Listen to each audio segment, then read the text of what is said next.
ensemble. Nous sommes très honorés d'être là et de faire partie de ceux qui vont partager quelques pensées de Dieu. Je veux dire un grand merci au pasteur Douglas ainsi qu'à son épouse pour cette marque de confiance, de nous accorder l'opportunité, l'occasion de parler dans cette conférence. Merci beaucoup, pasteur. Que Dieu vous bénisse. Et un grand merci également à notre daddy, le pasteur Nsembe. Très honoré par votre présence. Que Dieu soit béni. Et nous sommes également très honorés nous avons été grandement édifiés, encouragés hier par l'évangéliste Freddy. Que Dieu soit béni. Amen. Que Dieu soit béni. Et gloire au Seigneur. C'est toujours un grand plaisir pour moi également de voir votre Kindé. J'ai eu l'occasion des passages et il m'a très bien accueilli. On ne se connaissait même pas. C'est juste par une sœur de l'église, il appelle. Je voulais faire une bonne surprise à mon épouse, l'amène un peu de son côté là-bas. Et il m'a accueilli très bien. Il a mis à ma disposition un frère avec voiture. On ne se connaissait pas, c'était la première fois. Et ça, c'est la famille de Dieu. Et merci beaucoup. Cela est resté dans mon cœur et que Dieu vous bénisse.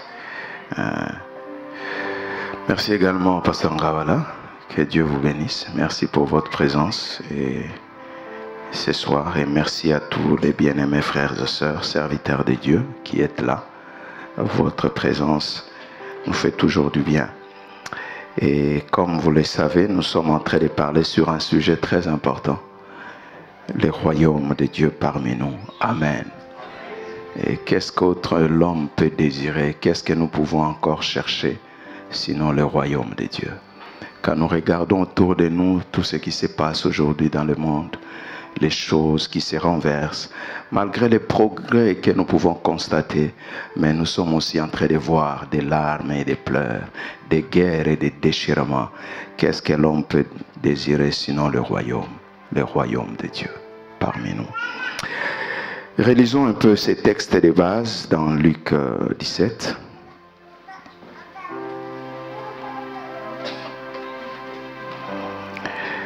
Je lis à partir du verset 21 et 20 jusqu'au verset 21, juste les deux versets. La Bible dit, les pharisiens demandèrent à Jésus quand viendrait le royaume de Dieu. Il leur répondit, le royaume de Dieu ne vient pas de manière à frapper les regards. On ne dira pas, il est ici ou il est là, car voici le royaume de Dieu est au milieu de vous. Amen. Car voici le royaume de Dieu est au milieu de vous. Jésus-Christ est venu par ses déclarations. Il a choqué plusieurs fois les gens. Et là, nous sommes en face d'une déclaration puissante, une déclaration révolutionnaire. Les pharisiens, les chefs religieux, lui posent la question de savoir quand viendrait le royaume de Dieu. À quel moment? Parce que c'est ce qu'ils attendaient. C'est à cela qu'ils aspiraient, c'est ce qu'ils désiraient. Ils voulaient que ce royaume, c'était le sujet de leur espérance, de leur désir. Alors, en voyant tout ce que Jésus était en train de faire, d'accomplir, de réaliser ces déclarations, ils voulaient aussi en savoir plus par rapport à cela. Alors ils vont poser la question à Jésus, quand viendrait le royaume de Dieu? Et c'est là où Jésus va les choquer. Parce que eux, ils étaient dans l'espérance, en train d'attendre. Ils disent, mais quand viendra le royaume? Et Jésus va les choquer en leur disant, le royaume de Dieu est au milieu de vous. Ah bon? Sûrement ils se sont posé des questions, mais comment ce royaume est venu sans qu'on le sache? Comment nous, les chefs religieux, on n'est pas au courant que le royaume de Dieu est là? Il dit, le royaume, voici, le royaume de Dieu est au milieu de vous. Comme je l'ai dit, une déclaration révolutionnaire à son époque. Parce que ceux qui ont posé la question, ils avaient une conception, une manière du royaume de Dieu. Ils avaient une façon pour eux de voir le royaume de Dieu, de considérer le royaume de Dieu. Et quand Jésus leur dit, le royaume de Dieu est au milieu de vous, ils se posent des questions, mais c'est où? On ne le voit pas. Parce que eux, ils attendaient à ce roi qui va venir, avec une grande armée, avec une armée puissante qui va descendre afin de les libérer de la servitude des Romains. C'était pour eux, c'était leur conception du royaume de Dieu. C'est-à-dire, quand le roi viendra, le roi Messie viendra, il viendra nous libérer de cette oppression. Il viendra nous libérer de la main pesante des Romains. Et nous serons des hommes et des femmes libres. Mais pendant tout ce temps qu'ils observaient Jésus, ils ne l'entendaient jamais parler en termes de guerre. Prenez vos armes. Mais par contre, il les encourageait. Aimez votre ennemi. Si on te demande de faire 1000, fais encore 2000. On te prend ta tunique, donne-lui encore. Il dit non, ça c'est pas sérieux. Est-ce qu'un tel monsieur peut nous libérer un jour des Romains? Parce que leur conception des choses était différente. Mais Jésus savait de quoi il parlait. Amen. Et le message du royaume, et le royaume de Dieu est au centre de sa mission. Ces enseignements avaient pour but rien d'autre que de montrer aux hommes comment ils pouvaient entrer dans le royaume de Dieu. Il disait dans Matthieu 5, 20, car si je vous l'ai dit, si votre justice ne surpasse pas celle des scribes et des pharisiens, vous n'entrerez point dans le royaume de Dieu. Le royaume de Dieu, c'est un sujet vaste et très riche. Cela nous a été défini, détaillé. Le royaume de Dieu ne veut dire rien d'autre que la royauté, le règne, le royaume.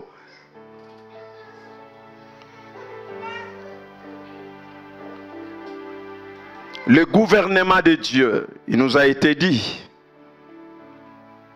Et le dictionnaire biblique Emmaüs définit le royaume de Dieu ou le royaume de cieux comme étant la sphère où Dieu règne, où sa volonté est respectée et accomplie. Un lieu où Dieu règne, où sa volonté est respectée et accomplie. Donc le royaume de Dieu, c'est le règne de Dieu. C'est son gouvernement, c'est sa souveraineté.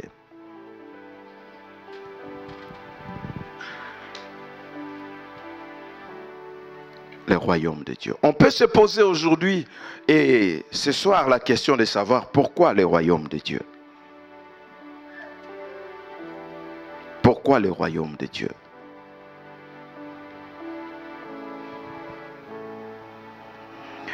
La Bible nous parle en même temps du royaume de Dieu et du royaume des cieux. Il n'a besoin que nous puissions aller plus loin dans ces choses. Nous savons que ça veut dire la même chose.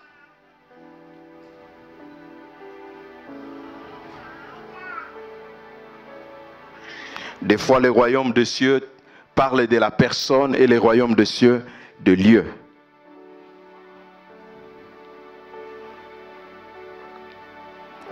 Cependant, le royaume des cieux, si nous pouvons le comprendre, nous comprenons que le royaume des cieux est en même temps dans le présent, mais aussi dans le futur. C'est une réalité présente, mais aussi une réalité future.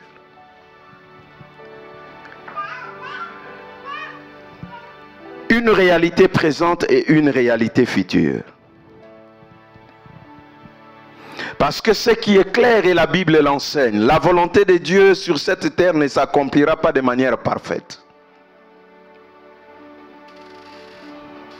La volonté de Dieu ne se réalisera pas parfaitement dans cette époque ici, malgré que Christ soit venu. Mais la rédemption que Christ a promis est dans ces deux dimensions. La dimension présente, mais aussi la dimension future. La Bible nous fait voir qu'un jour Jésus-Christ reviendra pour établir son règne, pour établir son royaume. Et quand il viendra, la Bible dit, on ne parlera plus de la maladie, on ne parlera plus de la mort. Nos larmes seront essuyées, nous serons consolés. Ça, c'est le royaume de Dieu dans le futur. Quand il viendra et remettra toutes choses au Père, quand il viendra instaurer, établir les choses, bien-aimés dans le Seigneur, la Bible dit, il n'y aura plus de larmes ni de pleurs. Et c'est ce jour que nous attendons. C'est à ce jour que nous espérons. Ces jours où on n'entendra plus le bruit des guerres. Ces jours où on n'en parlera plus de terrorisme. Ces jours où les larmes seront séchées. Et la consolation sera parfaite et réelle. Ces jours-là arrivent, frères et sœurs. C'est vrai, malgré l'œuvre de la croix, nous pouvons constater encore aujourd'hui la maladie, la souffrance. Et c'est là où on se pose des questions. Mais pourquoi encore ces choses? Christ est déjà mort et ressuscité. Parce que viendra un jour où ces choses ne seront plus là. L'œuvre de la croix, dans ces deux dimensions, présente et future, nous rassure un avenir glorieux. Un avenir glorieux, un futur glorieux. Il nous rassure, il nous réserve des temps meilleurs. L'apôtre Paul dit, qui nous séparera? Il dit, mais est-ce que les souffrances du temps présent ne peut être comparées à la gloire à venir?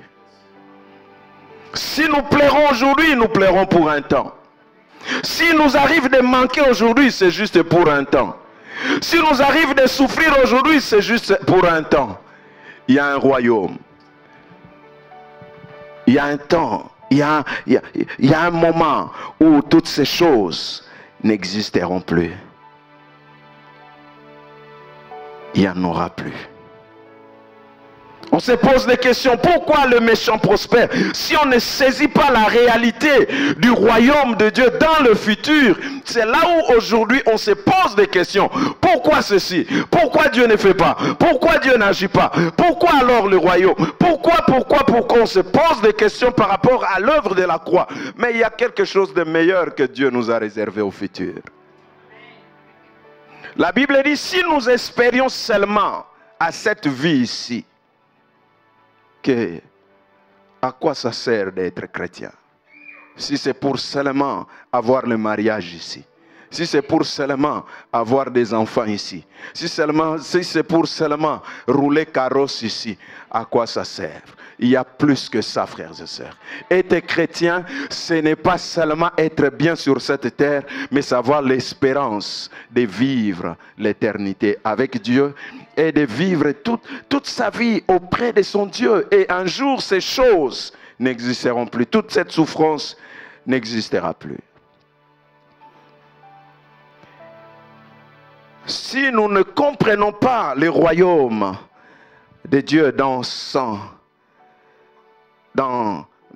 réalité future, telle que Christ n'a cessé de le démontrer au travers de l'évangile, même à la dernière souper, Jésus a parlé de ce royaume futur. Il viendra dans le royaume de mon Père, dans le royaume de Dieu. Je mangerai, je partagerai des moments d'intimité, de communion avec vous.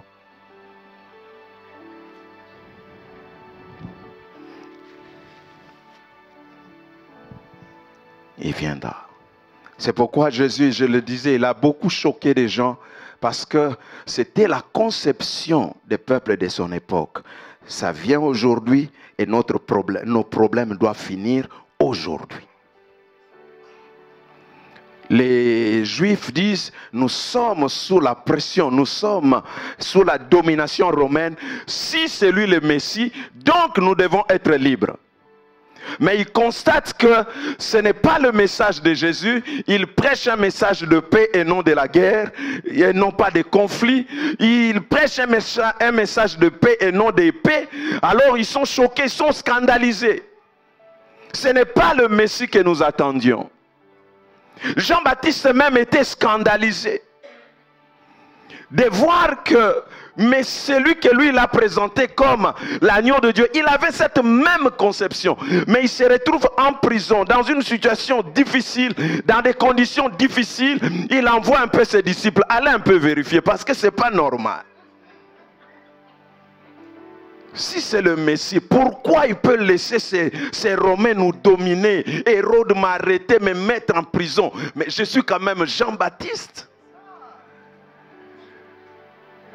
Il dit, allez un peu demander. Parce que c'était ça la conception pour eux. Il disait, les choses, c'est maintenant. Alors quand ils vont envoyer ses disciples, Jésus dit, allez dire à Jean-Baptiste. Les malades sont guéris. Les aveugles voient. Les paralytiques marchent. La bonne nouvelle est annoncée. Est-ce que vous vous rendez compte? Vous êtes dans une situation difficile. Vous vous attendez à l'intervention. Vous savez de qui? Vous savez la personne auprès de qui vous envoyez.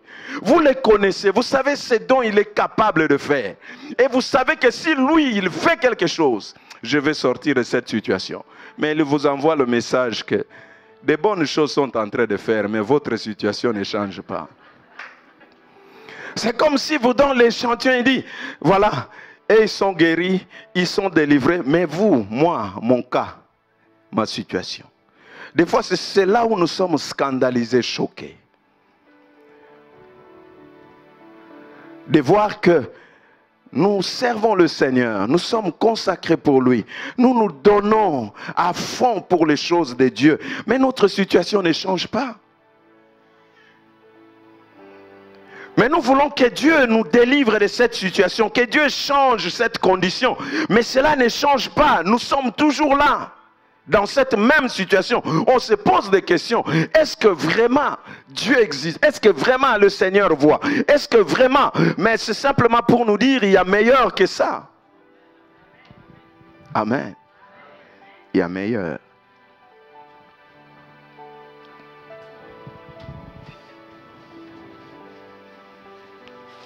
Vous savez, la Bible conçoit toute l'histoire humaine comme reposant dans la main de Dieu.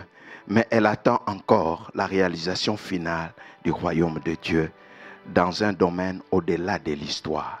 C'est-à-dire dans un ordre d'existence nouveau et différent.